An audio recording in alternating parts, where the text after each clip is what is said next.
Barangay Love Stories. Nationwide na. Back to Back Sunday. Barangay Love Stories. Barangay Love Stories. Ang karugtong na mga kwento ng buhay sa Barangay Love Stories.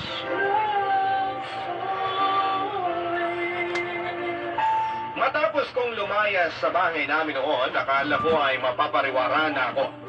Ilang buwan din kasi ako natulog sa kalsada bago may isang mabuting tao na nagmanasakit sa akin at tinulungan ako makapasok sa isang shelter.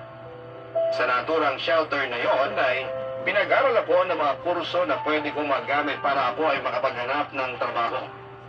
At mas nag-focus ako noon sa mga training nila na may kinalaman sa pag-call center.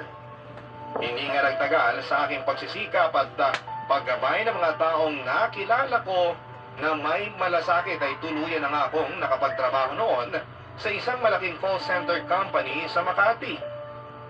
Papa Dudut, sino mag-aakala na noon pa lang pala magsisimula ang pinakamasayang sandali ng buhay ko? Matapos ko ngang piliing takasan ang masalimuot kong nakaraan, kaya ang sarap isipin na meron pa palang buhay sa labas ng mapang-abuso naming takanan.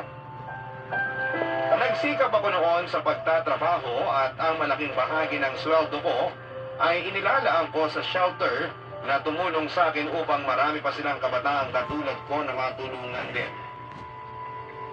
Samantala sa naturang kumpanya rin na aking pinagtrabahuan ay nakilala ko naman si Linda.